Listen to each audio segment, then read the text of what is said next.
everyone, welcome to the Horror Realm. I'm Travis Bruce, and today I have a returning guest with us. Listen, he's been busy since the last time he's been here, and today we're going to be talking about several of his projects. The first one is called BANSHEE GRAVEYARD.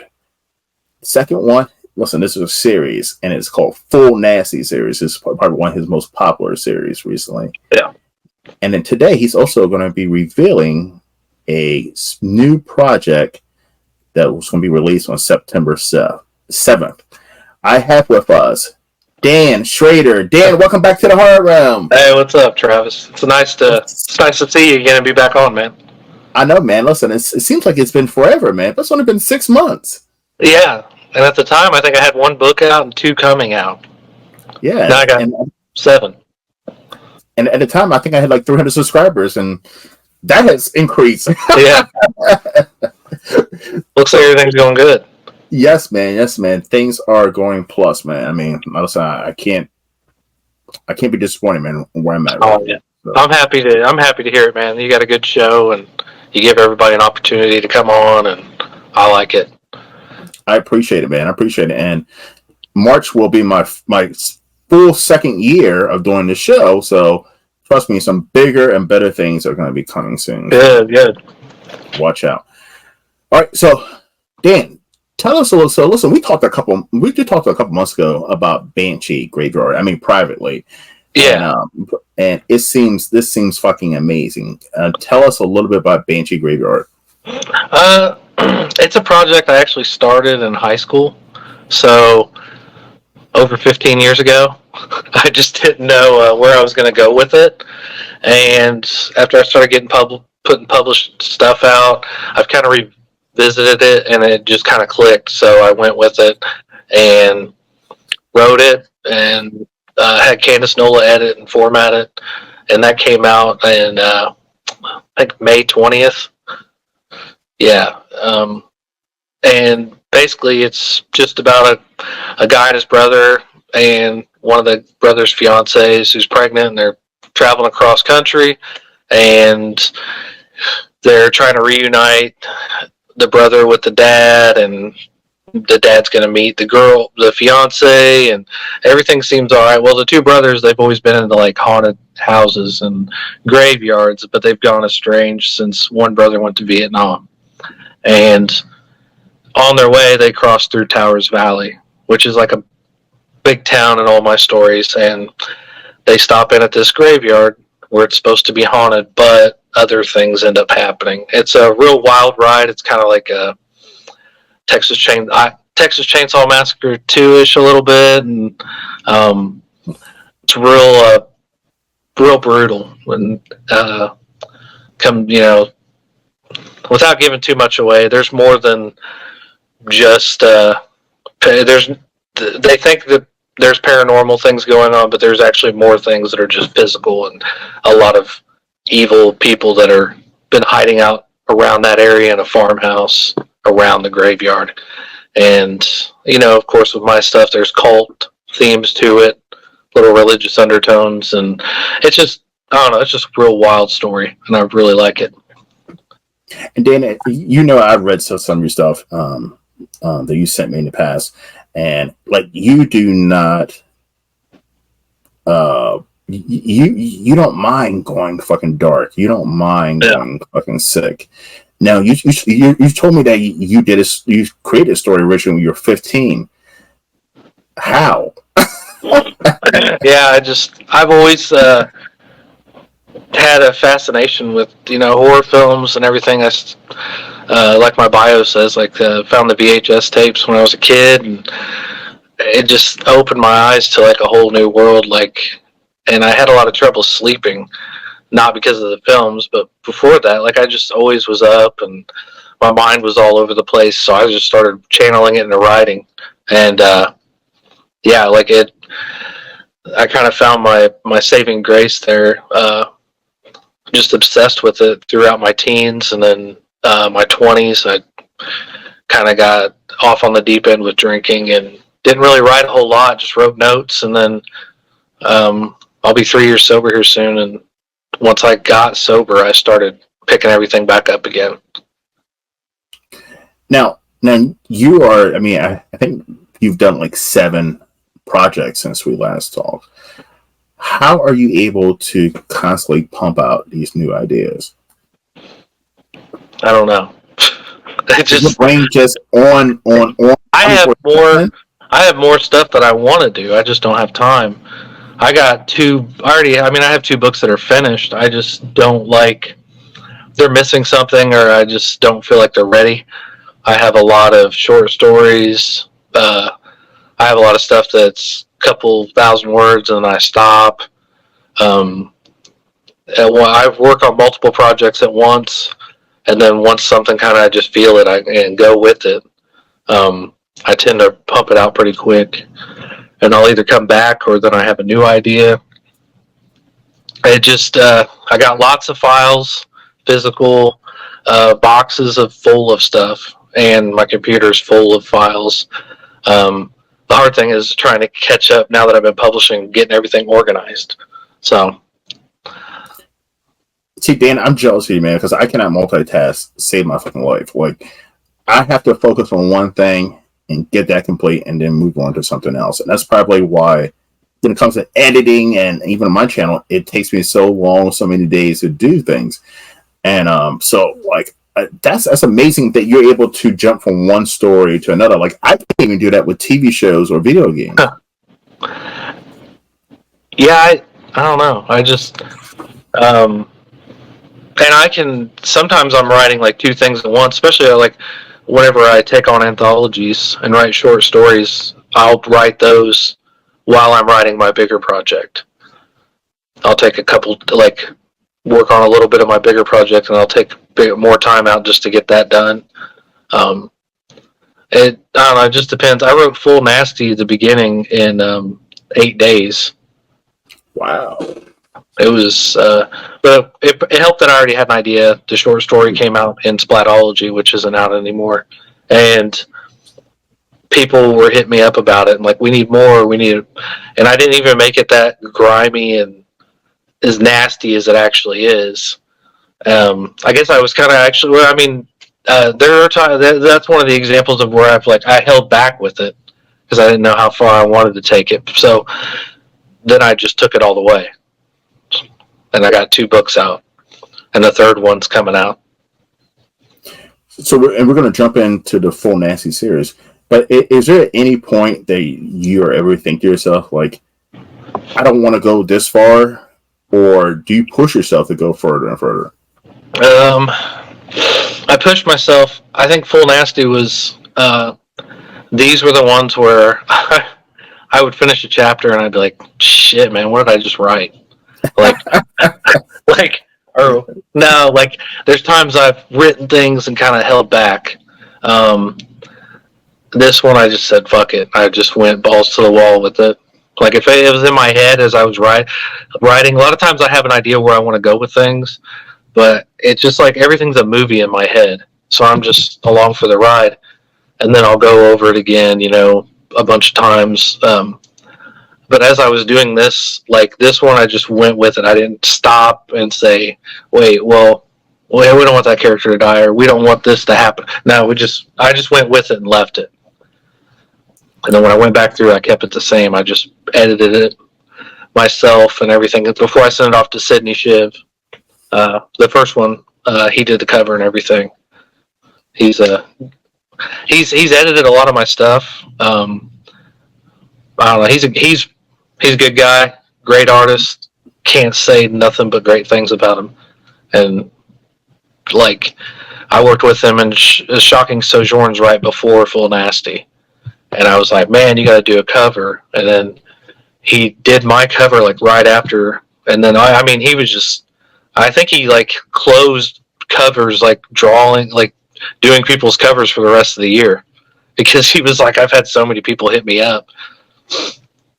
And that's great that, especially in the indie scene right now, when it comes to indie authors, you have a lot of these artists that are getting a lot of business and they're getting a lot of attention from covers that normally they wouldn't.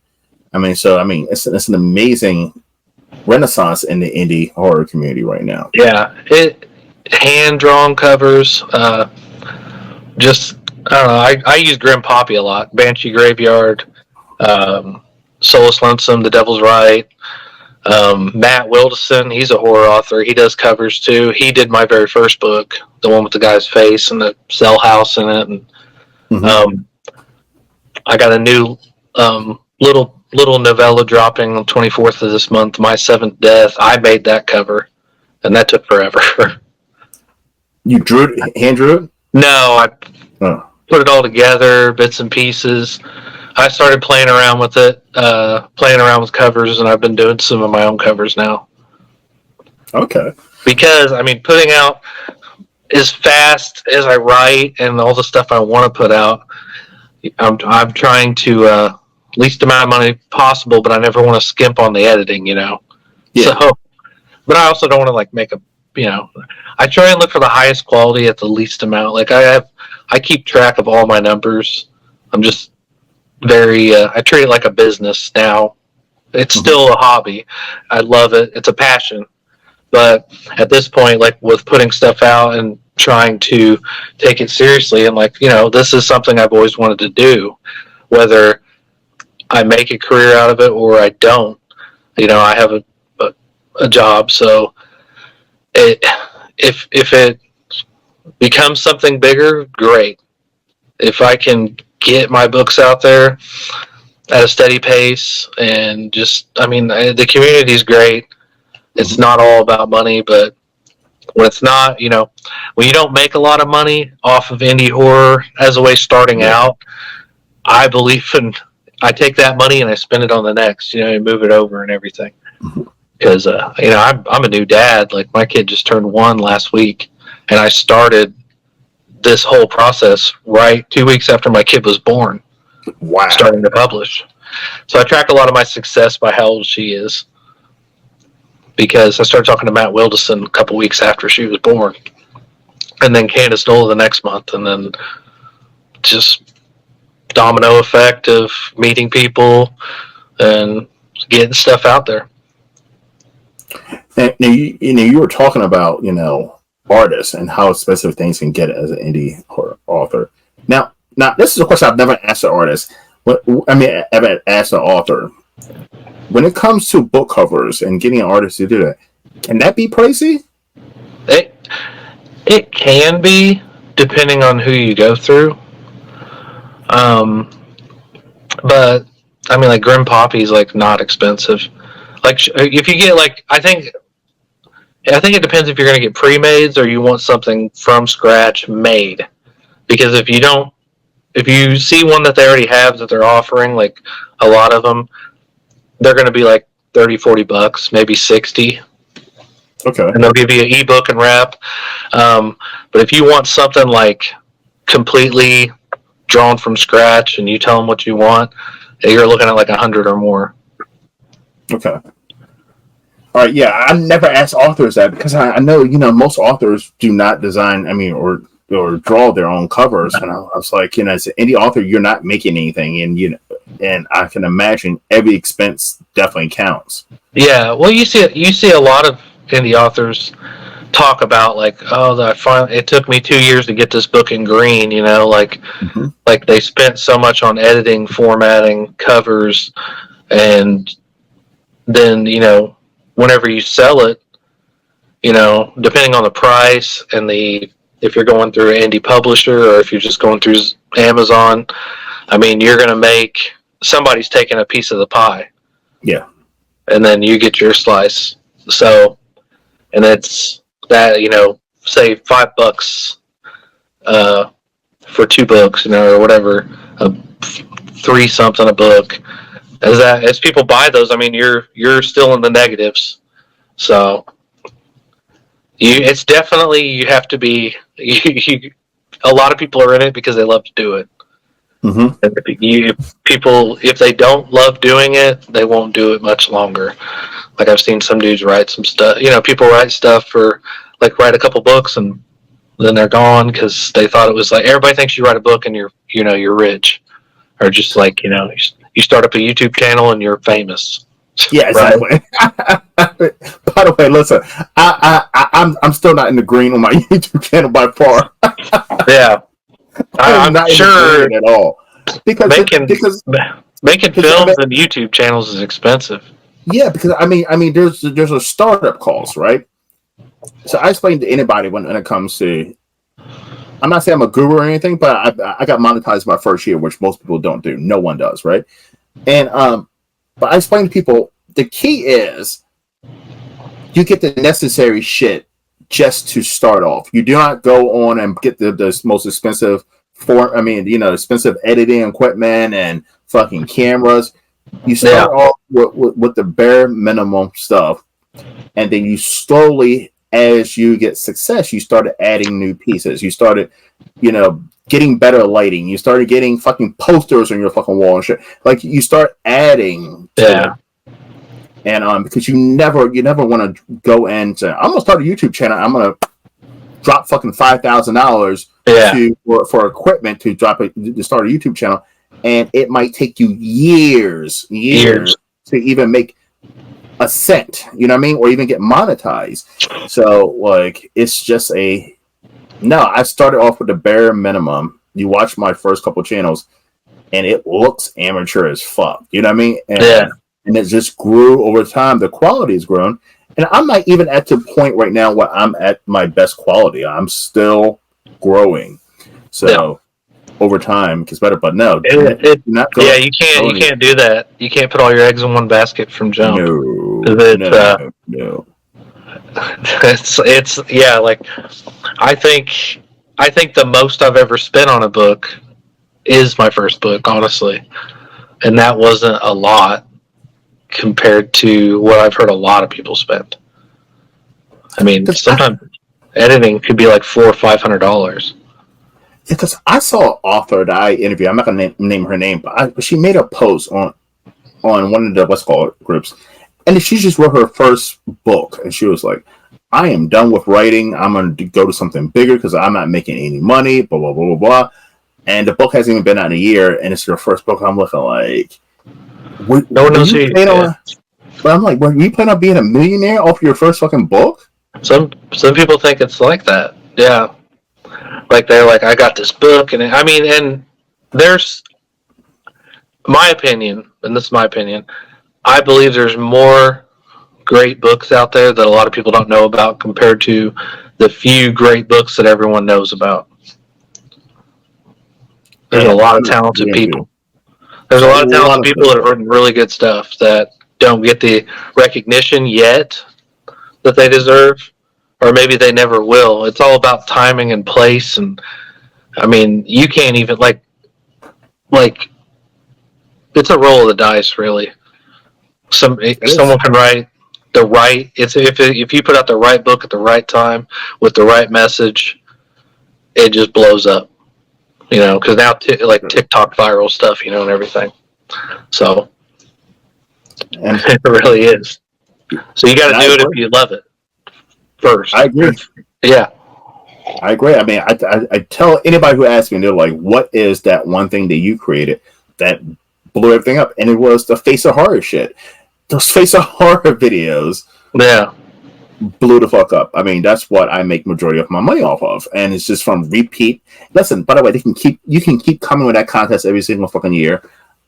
I'm not going to complain because every year when that contest comes out, my channel blows up when views and subscribers. So like, Face of Horror contest. Yeah, keep on going. So yeah, it's like for me, like I just put out Full Nasty. Like people had read my stuff before, and I got a lot of positive stuff. But Full Nasty is just taking it to a whole nother level for me.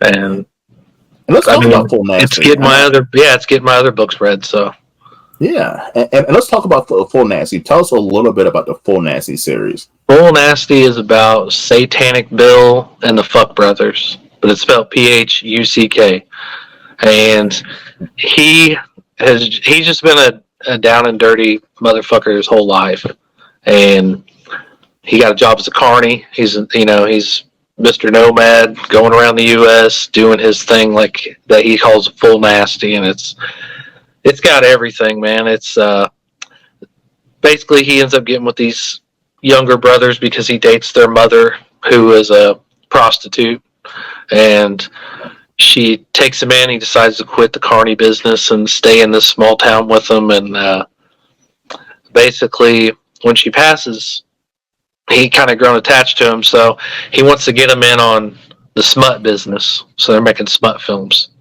and they coin them the full nasty. And it's got everything. It's got creative kills, old school medieval tortures type stuff, and a lot of just anything you can think of. It's extreme as can be. It's splatterpunk as can be, and it's also dark comedy. And it's like Texas Chainsaw Massacre 2 on steroids. And you're kidding, and people are fucking loving. Yeah, it's very popular. I'm actually going to be making shirts and stuff. Nice. I've designed what Satanic Build looks like, and going to be revealing a bunch of that. I'm going to AuthorCon in October, so I'll have a bunch of stuff there. Where's that at? AuthorCon? St. Louis. St. Louis. Okay. Yeah. Hopefully in time. If I get everything done, if I can get the ball rolling on everything, I'll have some cool stuff. Now, how exciting is it when one of your projects fucking catches on and people? It's really exciting. It's really exciting. And it's really exciting. It's great. Kind of boosts you up, gives you a high. Some people, they get that and then they go with it and they kind of, forget where they came from, stuff like that. Like, I don't want to be like that. Not saying I'm big at all, but I don't ever want to forget where I came from, what I started out in this to do. And that's just because I've always loved writing and I've always loved this, like with all my heart. So that's always first and foremost, before money, before, people reading everything and telling me. I mean, as an author, everybody likes to hear that people are getting your message or just totally, disgusted by what you write. I don't know who said it, but like you're not doing it right if you make everybody happy.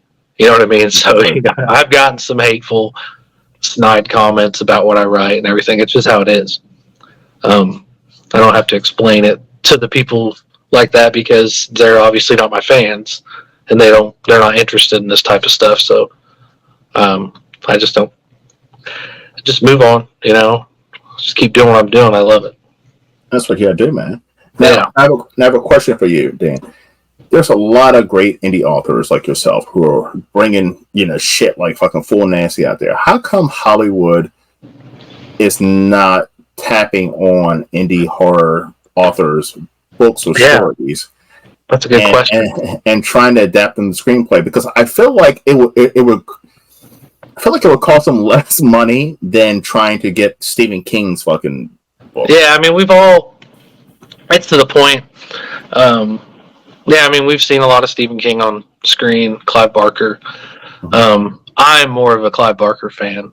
I think he is, top notch. He's hands down one of my favorites. But I don't know.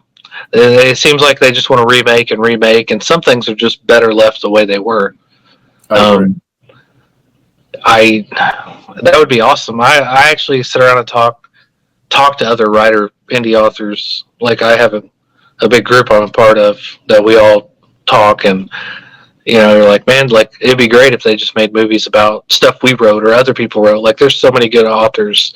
Like, you read their books and you're like, wow, this is so good. Like, I would watch this movie. And one thing, whenever I write, I just write like, this is a movie I want to see, or this is a book I want to read, and I write it because and you pay a lot of homage to things you watched and you read growing up, and I'm huge in the 80s slashers and all that. So I that's my biggest themes that I go with. And I would love to see more of that. Like, I wish we would have more of that around. Because I mean, Dan, I'm pretty sure if right now, if Blumhouse came to you and offered you a couple $100,000 for to adapt, the full Nasty series, you'd be like, fuck yeah, okay, Yeah, let's fucking I do would it. totally, in a heartbeat. I would want to. Yeah.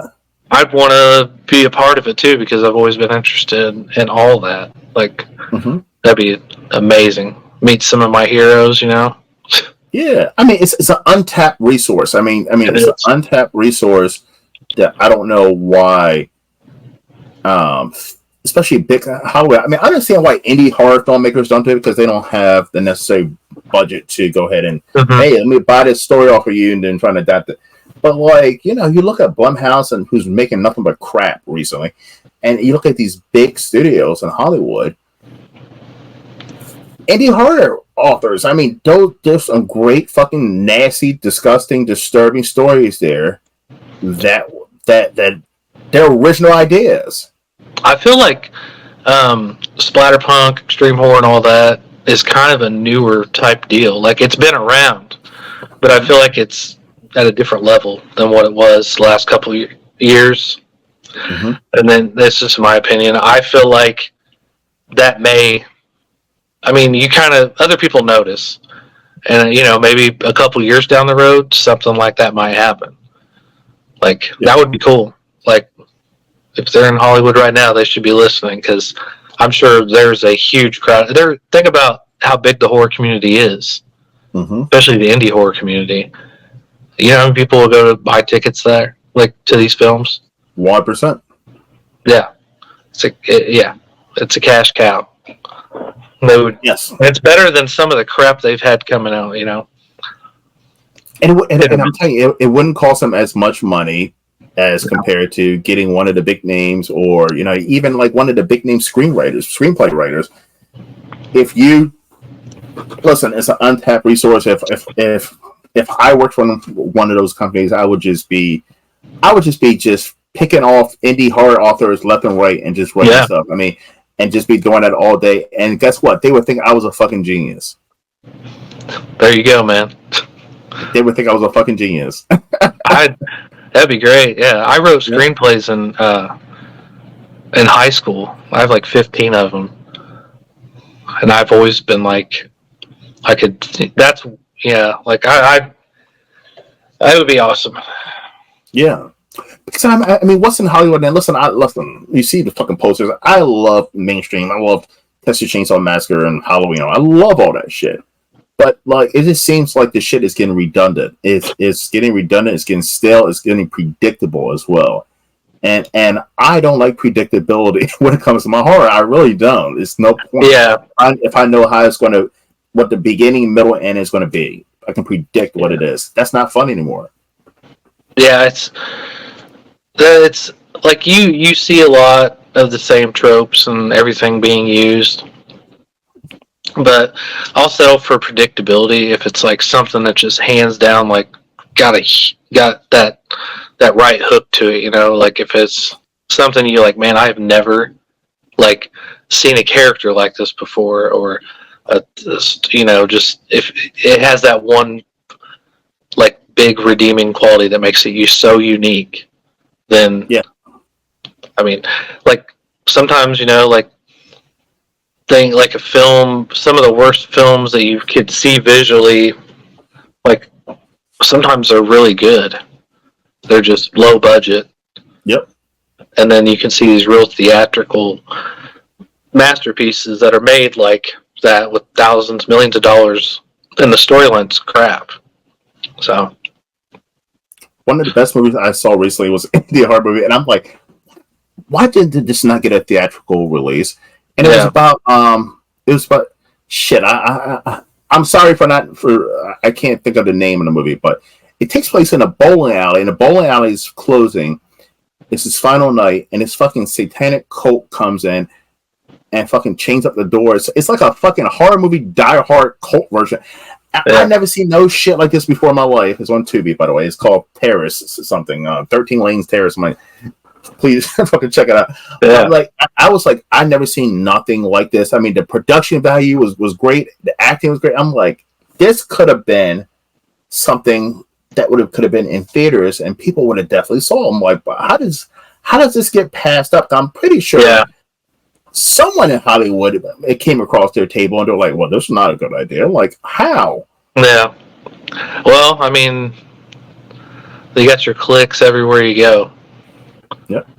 You got the popular kids, the unpopular kids. You got somebody that maybe is more like, say they're Hollywood status and this guy's indie status, and they didn't get along at one point, so he's gonna always be like, yeah, don't do nothing with this guy. I don't know. That's just my take, I guess. By the way, it's called Last Night at Terrace Lanes. Last Night on Terrace Lanes on Tubi. I'm sorry for check it out. not remember that name. It was so I love cult stuff, so I gotta. Oh, listen, yeah, it's like fucking It's like, imagine a cult horror movie in a bowling alley, but has like a die-hard element with this fucking father who's like this survivalist, and he's gonna get his daughter. Oh my goodness, it's so fucking good. It's so good. Yes, but yes. All right, so listen, Dan. September 7th, which is right around the corner, man. You got a new project that you would like to reveal to us here on my channel. Tell us a little bit about it. Yeah, I've been hinting about it, like on my blog website and stuff about secret project. I didn't really have a date, didn't give out a name, but it's like Hellraiser meets Evil Dead, like cabin fever type stuff. Has to do with art and just, it's real wild. But it's called Cabin Black. And I sent you a picture of it. Yes, it looks amazing. Yeah, I made that cover. You did? Simple. Wow. But it's one of those, I was going for something simple, better, and simple is easier, better. But this one, I want to have it come out on, which is not too far, but I'm on vacation this week, so I'm already halfway done with it. But I want it to come out September 7th, which will be my 3-year anniversary of being sober. So, early congratulations, man! Thank you. Yeah, I honestly, writing is probably the biggest thing, because I've never went to AA meetings or anything. So I checked myself into treatment, journaled my first year, and started writing right away.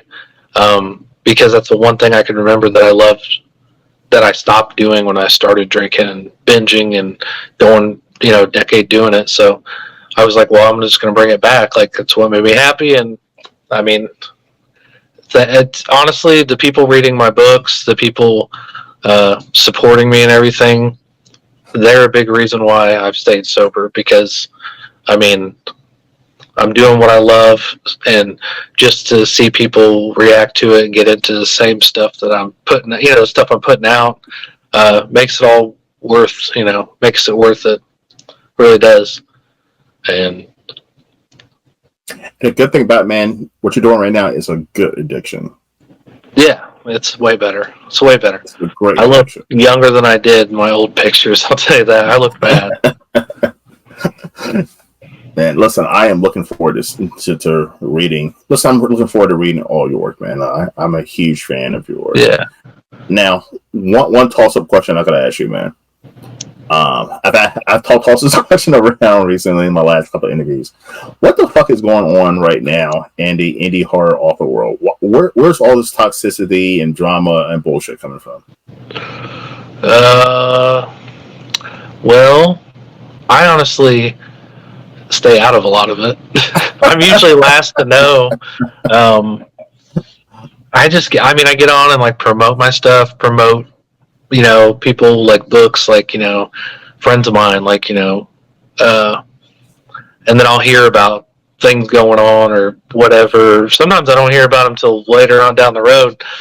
But yeah, just people, you get bad apples everywhere you're at, Mm-hmm. And it's a shame. I mean, it is. I just dabble because I'm in the indie horror community, so I follow you guys on social media and stuff, and it's like every other day, it's like this is coming up, or this happened, or this happened. And I'm like, whoa, why? What the fuck is going on? I think it's just it's just like real life. I mean, yeah.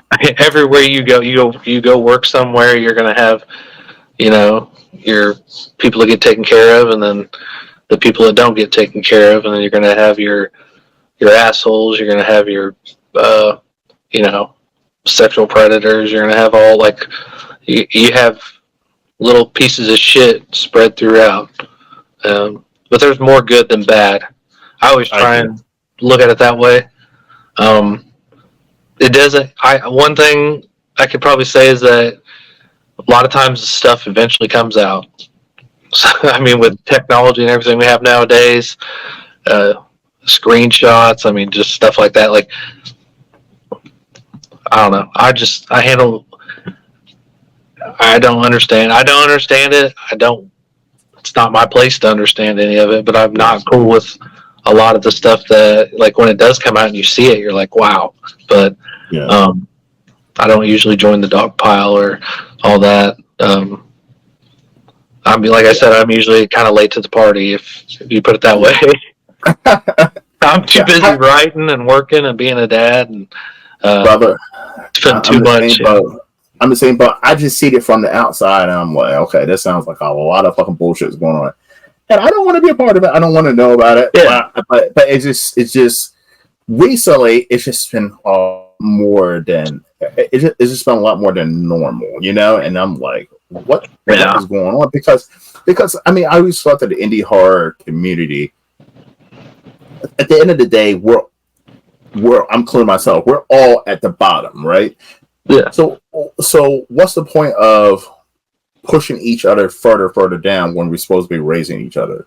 I don't know. Everybody wants to get the air at the top of the pond, Yeah. Yeah. It makes no sense. Not everybody can play nice. Not everybody, wants to. Not everybody wants to look at each other as, like we're a team and supporting each other. Like it has to be a competition and jealousy and, which there's people like that, and you let people live rent free in your head for doing stuff, that you wish you had done and all that. But I'm just here to write, like I'm going to focus all my energy on that. That's the best way to do, brother. Way. Now, Dan, where can everyone find you and your work? My work, mostly Amazon, KDP, Kindle Unlimited. I have a website, danshraderhorror.com. I have links to all my books in there. I got a blog that I post about once or twice a month on. But yeah, and I'll be at AuthorCon Scares That Care in St. Louis, October. And I'll have some special limited edition books. I even got a limited edition full nasty, 1 and 2 combined, called the October edition, that I'm going to be working on this week. And that way I just get the one book. You ain't got to get 2 separate books. Limited time, so. Save me a copy of that and let me know what I got to do. I would love a copy of that. Yeah, I'll do. Afterwards, it'll probably be a bit, and I'll do exclusives, but I got you. I appreciate it, my friend. I appreciate it. Yeah. Dan, listen, it's already been a pleasure having you on, man. Listen, you're more than welcome to come back on anytime, and I'm pretty sure we're going to run it. I don't know what author conventions you're doing, but next year the horror room is where. Listen, I've been doing a lot of horror conventions this year, but next year I'm going to be doing a lot more author conventions throughout the country. So I'm pretty sure we're going to run into each other. Yeah, I got to see what I'm going to do next year too. So. Yeah. And it would be great to meet you. Yeah, and I know that Stoker is going to be in Connecticut, which is I'm in Maryland, so that's not super far. So I'm probably going to ship to Connecticut for Stoker. Yeah, Indiana. So also, are you? Well, we're still recording, but I'll talk to you about it later. Okay. All right. Well, everyone, listen.